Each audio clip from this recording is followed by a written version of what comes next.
Welcome to KL 9 news. YCP ప్రభుత్వ హయాంలో MDU వాహనాల కొనుగోలులో పెద్ద కుంభకోణం చోటు చేసుకుందని, ఆయా సంస్థల ప్రమాణాలకు అనుకూలంగా వాహనాలు లేవని మంత్రి నాదెండ్ల మనోహర్ తెలిపారు. గత ప్రభుత్వం తెచ్చిన ఈ వ్యవస్థ కారణంగా రాష్ట్రంలో పేదలు బియ్యం ఎటు వెళ్తుందో, ఎంత వెళ్తుందో లెక్క తెలియని పరిస్థితి ఉందన్నారు. రైతాంగానికి ఎక్కడ కూడా లోటు లేకుండా రైతుకు ఒక భరోసా కల్పించే విధంగా ఒక గొప్ప కార్యక్రమం మనం చేసుకోగలిగాం. ఓవరాల్గా మీరు చూస్తే దాదాపు 20% ఎక్కువగా గత సంవత్సరం ఖరీఫ్ కన్నా 20% అధికంగా మన ప్రభుత్వం, కూటమి ప్రభుత్వం ధాన్యం కొనుగోలు చేయడం జరిగింది. వాళ్ళు 4,95,000 మంది రైతుల దగ్గర కొనుగోలు చేస్తే ఈ ప్రభుత్వం 5,60,000 మంది రైతుల దగ్గర కొనుగోలు చేశాం. ఈ రోజుకి కొనుగోలు జరుగుతూ ఉంది. అది సందర్భం కాబట్టి మీ అందరితో షేర్ చేసుకోవాలి. ఉదాహరణకి నెల్లూరు జిల్లాలో గత 2 సంవత్సరాల్లో అంటే 2023-24లో కూడా ఒక్క బస్తా కూడా కొనలేదు. వాళ్ళు ఒక్క బస్తా కూడా కొనలేదు. అది ఈ రోజున నెల్లూరు జిల్లాలో ఈ రోజు వరకు చేసిన కొనుగోలు 75,410 మెట్రిక్ టన్నులు. కృష్ణా జిల్లాలో 6,09,000 మెట్రిక్ టన్నులు మేము కొనుగోలు చేస్తే వాళ్ళు 4,95,000 మెట్రిక్ టన్నులు కొనుగోలు చేశారు. అంటే 23% అదనంగా మేము కొనుగోలు చేయగలిగాం. కొన్ని జిల్లాలు అయితే ఆశ్చర్యం కలిగిస్తుంది లెక్కలు చూస్తుంటే. గుంటూరు జిల్లా ఉదాహరణకి 639% గత సంవత్సరం కన్నా ఎక్కువగా మేము కొనుగోలు చేశాం. బాపట్ల జిల్లాలో 213% ఎక్కువగా కొనుగోలు చేశాం. ఇంకా పల్నాడు జిల్లా అయితే సేమ్ మన నెల్లూరు జిల్లా లాగా వాళ్ళు దాదాపు కేవలం 60 మెట్రిక్ టన్నులు వాళ్ళు కొనుగోలు చేస్తే 14,000 మెట్రిక్ టన్నులు మన ప్రభుత్వం కొనుగోలు చేసింది.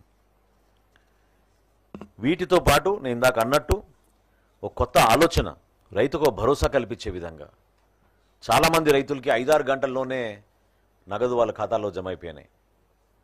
మిల్లర్ దగ్గర ఎక్కడ కూడా పొరపాటు లేకుండా పారదర్శకంగా టెక్నాలజీని ఉపయోగించి 4 గంటల కన్నా ఎక్కువగా లారీ ఆగితే ఇమీడియట్గా మా కమిషనర్ గారు, మా MD గారు మానిటర్ చేసి డైరెక్ట్గా లారీ డ్రైవర్కే ఫోన్ చేసి ఎందుకు లారీ 4 గంటల నుంచి అక్కడ పలానా మిల్ దగ్గర వెయిట్ చేస్తోందనే టెక్నాలజీని మేము తీసుకొచ్చి ఉపయోగించాం.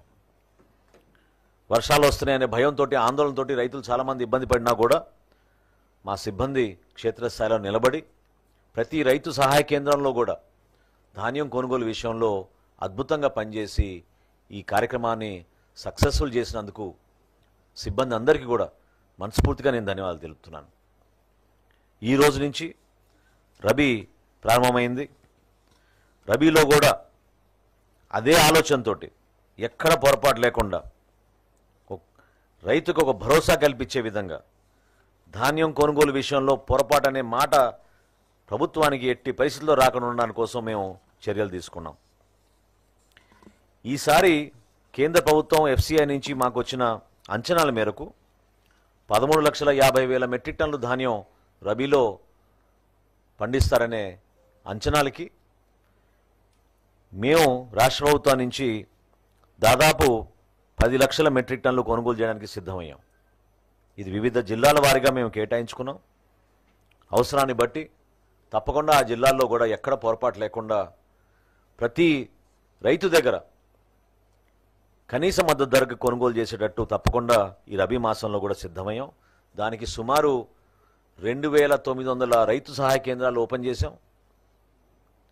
రాష్ట్ర వ్యాప్తంగా కనీసం 12,000 మంది సిబ్బంది క్షేత్రస్థాయిలో పనిచేస్తూ ఈ కార్యక్రమాన్ని విజయవంతం చేసేటట్టు వాళ్ళ వంతు వారు కృషి చేస్తున్నారు.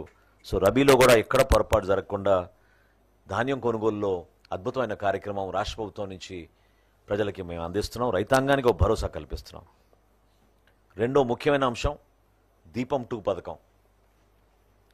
అక్టోబర్ 31వ తారీఖున దీపావళి రోజు గౌరవ ముఖ్యమంత్రి గారి చేతుల మీదుగా ఇచ్చాపురంలో సూపర్ 6లో ఇచ్చిన కమిట్మెంట్లో భాగంగా కూటమి ప్రభుత్వం నెరవేర్చిన మొట్టమొదటి కార్యక్రమం దీపం 2.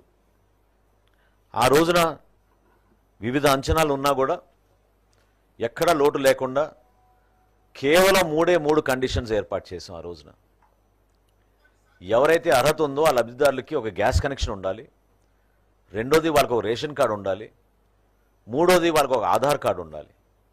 ఈ మూడింటిని అనుసంధానం చేసుకుని ఈ కేవైసీ నమోదు చేసుకుంటే తప్పకుండా వాళ్ళందరికీ కూడా అర్హత ఉన్న లబ్ధిదారులుగా గుర్తించి ఉచితంగా వీళ్ళకి దీపం 2 పథకం కింద మీరు బుక్ చేసుకున్న 48 గంటలు మీకు డెలివరీ అయిన 48 గంటల్లోనే మీ ఖాతాలోకి నగదు జమ చేస్తామనే మాట ఇచ్చాం.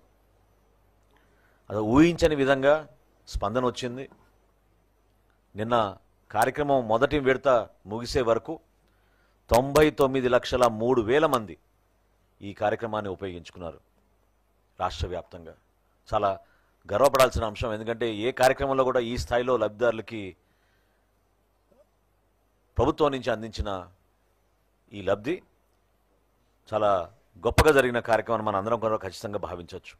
760 కోట్ల రూపాయలు వాళ్ళ ఖాతాలోకి ఆల్రెడీ జమ చేశాం.